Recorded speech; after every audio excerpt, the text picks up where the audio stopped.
না দেখুন, high court, supreme court, অনেকে এই মামলা নিয়ে সাধারণ মানুষও যাবেন যারা ক্ষতিগ্রস্ত। আর এনআইএ এসে তদন্ত করছে, এই সরকার তো কথা মানবে না, তারা তথ্য সমস্ত কিছু দেবে কোর্টে, তাহলে সত্য সামনে আসবে, দোষীরা সাজা পাবে, তাহলে তো কিছুই হবে না, এরা কেটে দেবে সব। না না, যে যে সংস্থাগুলি আছে এইসব দেখার জন্য প্রত্যেকের আসার দরকার আছে, কারণ 1 বছরের মধ্যে নির্বাচন আছে। কি পরিস্থিতিতে নির্বাচন হবে, সম্ভব কিনা, ওইখানে কি পরিস্থিতি আছে, সত্যি সত্যি বাংলাদেশিরা ঢুকে পড়েছে কিনা। 62 লক্ষ রেশন কার্ড ক্যান্সেল হয়েছে পশ্চিমবাংলায়, তারা কারা? ভোটার লিস্টেও তাদের নাম আছে, ভোটার কার্ড বান্ডিল বান্ডিল রাস্তায় পড়ে আছে, বস্তা বস্তা দেখতে পাওয়া যাচ্ছে। কি ধরনের প্রশাসন চলছে, নির্বাচন কমিশন দেখার দরকার আছে। কেন্দ্র সরকার দেখছে, এনআইএ আসবে কিনা তারা ঠিক করবেন, আসা উচিত। মুখ্যমন্ত্রী আজকে বলেছেন যে আগামী 1 বছর ধৈর্য ধরে থাকতে কেন্দ্রের সরকার পরিবর্তন। 4 বছর থেকে তো আপনার সম্বন্ধে লোকের ধৈর্যের বাঁধ ভেঙে গেছে, আরো 1 বছর আপনি কি চাইছেন? আপনি 1 বছর থাকবেন কি? মানুষ যাবে কোথায়, থাকতেই হবে।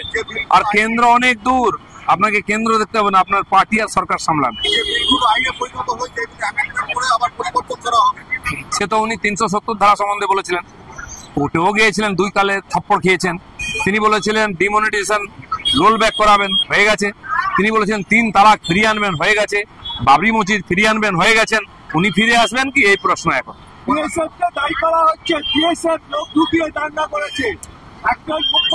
ওনারই প্রশাসন বিএসএফ কে ডেকে নিয়ে এসেছিল। দ্বিতীয় দিন শুভেন্দু অধিকারী কোর্টে গিয়ে বিএসএফ এনেছেন, কিন্তু 11 তারিখে বিএসএফ নেমেছিল, না হলে বাকি হিন্দুরা মারা যেত, ঘর ছাড়া হয়ে যেত। তার প্রশাসন পুলিশ ডেকে নিয়ে এসে একসঙ্গে মার্চ করেছে। তো উনি কেন ডেকেছিলেন? দুমুখ সাপ কেন? উনি যেখানেই চাই ইউনিয়নে তো চলে যান না, কি হবে? 1 বছর পর তো বিদায় হতে হবে।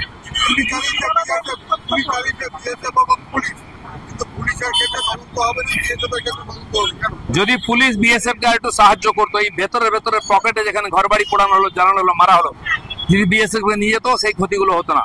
সেই জন্য পুলিশের বিভিন্ন তদন্ত হোক।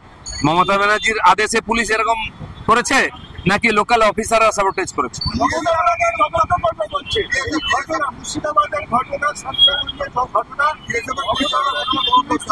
আজ পর্যন্ত মমতা ব্যানার্জির কোন তদন্ত কমিটি, সিট বা এই যে স্পেশাল যে টাস্ক ফোর্স তৈরি হয়, তার কোনো রিপোর্ট এসেছে?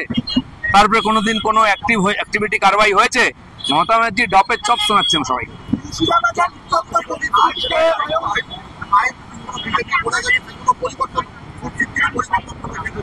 তার আগেই সরকার পরিবর্তন হয়ে যাবে পশ্চিমবাংলায়। শেষ হবে সরকারের বিসর্জনের মাধ্যমে। উত্তরপ্রদেশ, বিহারে 20 বছর আগে এরকম প্রশ্ন ছিল, হিন্দুরা পলায়ন করতো ছেড়ে। আজ হয়েছে? আজ যদি এখানে যোগীর মতো বিজেপি সরকার থাকতো, উনি বলছেন আমার এমএলএদের বাড়ি ভেঙে দিয়েছে, তো আপনার সরকার কি গাঁজা খাচ্ছে? এতদিনে বুলডোজার নেমে যেত। আপনার সরকার আছে বলে এমএলএও মার খায়, গুলি খায়, জেলা পরিষদ কাউন্সিলর সমিতি গুলি খায়, কারা করছে? মমতা ব্যানার্জি এই যে দুঃশাসনের রাজত্ব করছেন, এটা বিসর্জন হবে আগামী বছর।